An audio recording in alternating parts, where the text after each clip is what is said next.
you start to feel football season upon us, and just talking about it with Ben, watching quarterbacks on Netflix, like it's right there upon us. Here's my take on the Dolphins. I haven't heard anyone nationally, Ben being a national writer for the NFL. Adam Schefter is going to join us this week. I haven't heard anyone nationally have good expectations for the Miami Dolphins. They all believe, seemingly so far from what I've heard, what Ben believes, which, by the way, if you add up all the clues, Jalen Ramsey, I got to get out of there. Calais Campbell, go finish it up somewhere else. Teron Armstead, I'm done. I'm good.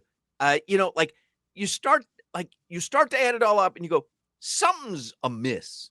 Like something is awry, and everything leads to what Ben said, which is just an epic disaster where he's lost the locker room halfway during the season, and it's an epic disaster. And that is why I believe they're going to have one of the best seasons in recent memory, because no one's expecting that. I will read you later from Joe Shad in the Palm Beach Post 5 reasons to be optimistic, but I just think that this is one of those things where everyone sees it, but they don't really see it. And they're forgetting 2023, only thinking about 2024 and this most recent offseason, and forgetting that sometimes there are hiccups along the way. There are one-year aberrations, there are hiccups. And so I am in on this Dolphins team. I am in on the overs. I may have to put a future in on Dolphins, because Ben was saying the way he seeded the AFC East, he had New England second because he thinks they'll get 8 or 9 wins. Now think of where that would leave the Dolphins for win total when he has them seeded 4th, by the way. Yeah. But I don't think he's out of the ordinary when it comes to Dolphins expectations from the national media eye. I'll start my like you're saying, my outlook, and I don't know if it's pessimistic. I'll try to make it more realistic, I'll say. The part about him losing the locker room, the part about players coming out and saying, we acted like we wanted to win, but everybody was coming late to meet. Nobody cared about fines. Nobody cared about this. There was a lack of leadership. All of that stuff is Mike McDaniels, is that same thing we talked about, Ben, like that whole be a nice guy and invite you to my house for Thanksgiving dinner. Like all that stuff, I don't think it works, but that's just nebulous. Hawk, we lost 4 of our top 8 players, like just talent-wise. That's like the disturbing part. I'm with that. That's the disturbing part. That's what I was saying. Factual side of it. You're lining up in game 1, Cater Kohu and Storm Duck are your starting corners. That gives me no confidence. Who's next to Sealer? Is it a young boy or from Michigan? And is Sealer even going to get signed? Is Sealer? He's not even there. And Solana said it. He was like, I'm being totally optimistic. We haven't seen Bradley Chubb and Jalen Phillips play together in a long time. There's just so many question marks. This young offensive line. Is Liam Eichenberg still going to be back there, paying people to run past him to hit Tua? The factual side of it. Can they get it together? Yes, but I'm not as optimistic as you are. I want to hear Joe Shad's 5, but I'm not as optimistic as you are.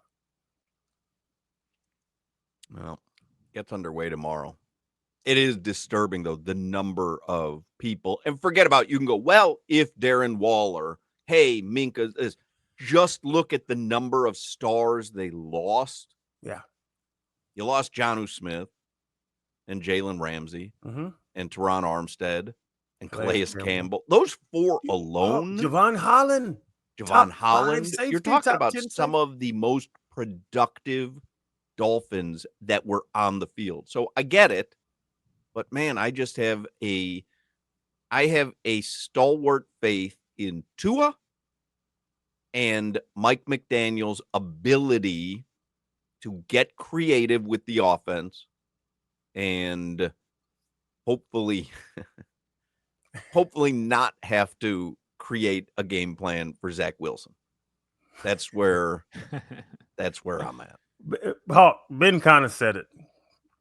Zach Wilson is going to get in the game next year, and it's not going to be a blowout. Do you agree with that? Yeah. But like I said last week, every starting quarterback in the NFL, no one's playing 17 games. Not really, Hawk. Josh Allen misses no games.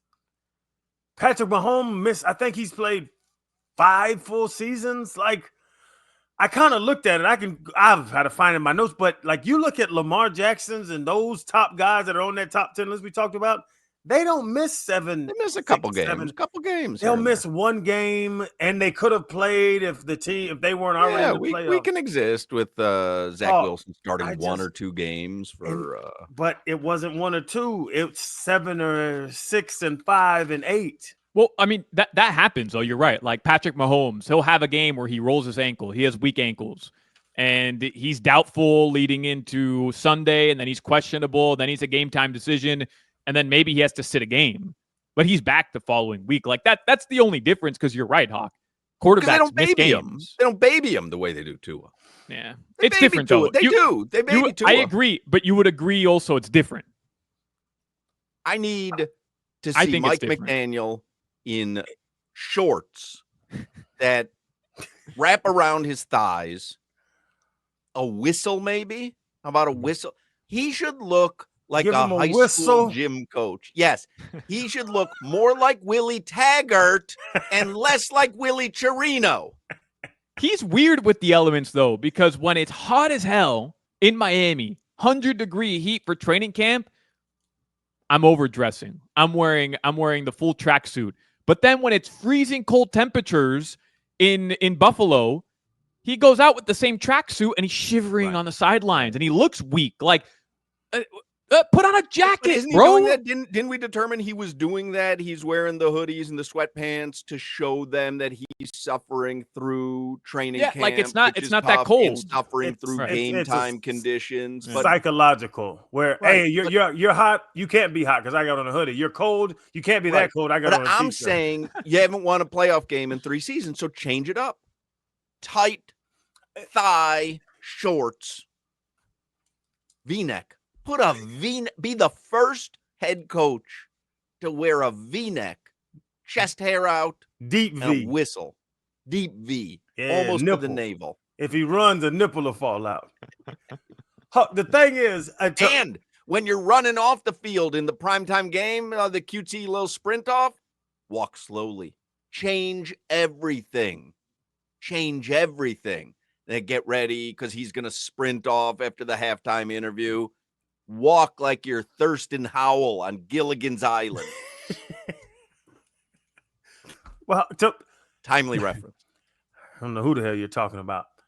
Josh Allen ain't missing no games. He's Superman. Josh Allen is, I've said it before, Josh Allen is a white Cam Newton. Like, they're just too big and strong. Patrick Mahomes has bad ankles. I've watched Patrick Mahomes limp around and win a game because of the playing style he has.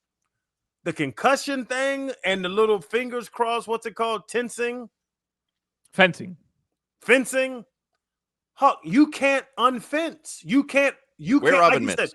Can't see it. No, Huck, you can't. Like you said, no, I thought about it. You said they'll let him tough through it. No one's going to let anybody tough through fencing. No one's going to let anybody tough through Eichenberg their toes pointed mitts. and their hands curled up. Liam Eichenberg oven mitts. The moment Tua hits the ground, cover his hands with the oven mitts. He already wears oven mitts. That's why he can't block no damn body. No. Liam Eichenberg has to give the oven mitts to Tua, so you can't see the hands fencing. You just cover his hands immediately after every play. What about his little dive on him? Dive over him like he's a grenade.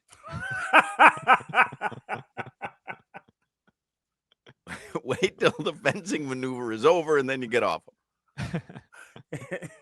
Help him up. You good, bro? I'm just doing workarounds here. I'm figuring out workarounds.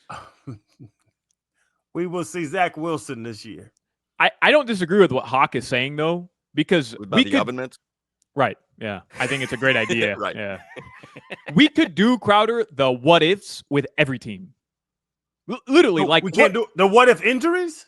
No. But I'm just saying, like, what if Bradley Chubb and Jalen Phillips are looking great this season, or what if they're not? Like, I could play both sides of that. Like, you can do the what ifs with every NFL team, and the reality is every NFL team is like one injury away from their season being over, right? So if the Dolphins can be on the right side of the luck situation, which for the past couple of years, I'm a Dolphins detractor, but I'll admit, like, they've been on the wrong side of a lot of things. If this year things can fall their way, then maybe they can have a much better season than most people think. The problem is, I agree with Ben. Here's where I agree with Ben. Even if all those things, which is why I asked him, all those things go your way, the injury bug doesn't kill you how it's killed you the last couple of years. Aside from Tua, I still don't think this team has the horses to compete with the Josh Allens and the Chiefs and the Ravens. And maybe I'm wrong. I'm just not going that far. I'm only worried Yeah. about regular season and what your win total is going to be. Are you going to the playoffs? To me, that's a conversation to be had after that happens. Give me a really good regular season. Give me an 11-win regular season. You're competitive all season long. You're exciting. Give me a what was Detroit last season? They have one loss. Yeah, they were 14-3, I think. Yeah. But, give me that. Don't get to the Super Bowl, and I'll figure out what went wrong afterwards. We play the what ifs. The Lions don't play the what ifs. The Commanders are not playing what ifs now. They went to the NFC Championship. The Kansas City Chiefs don't play the what if. What if Tyreek Hill ain't here? We played that out, and they went and won 2 more Super Bowls. The what ifs is a resume, Solana. You bring up the 2 defensive ends. We give Bradley Chubb, what do you give him, $200 million? He's hurt. Jalen Phillips looks like a Hall of Fame DN. He gets hurt. Yeah. Tua's gonna get hurt. Tua gets hit, and he starts with the throwing up gang signs. We go back and forth. Like, it's a resume thing. It's not what if Patrick Mahomes goes down, they're not winning the Super Bowl.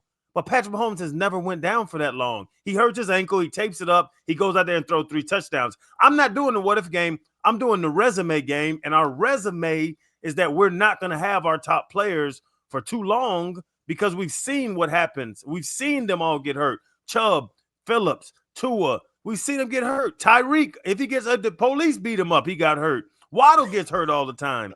That's exactly what happened. He hurt his wrist because the police beat him up. No, something like that. I'm something not like that. That's but Solana, I'm not going off. Yeah, could what happens if this player gets hurt? Yeah, they're going to be worse. Just like you're saying, Baker Mayfield's not with the Bucs. They're not a playoff team. But Baker Mayfield doesn't get hurt consistently like Tua. I'm not disagreeing with you. I'm just saying, hey, you mentioned Jaden Daniels and the Commanders last year going into that season. There isn't a single person in their right mind who was saying, hey, Jaden Daniels is going to look like an all-star, a Pro Bowler in his first year. It's not that they doubted his talent. They just didn't think he'd look the way he did. And that Commanders team was rebuilt.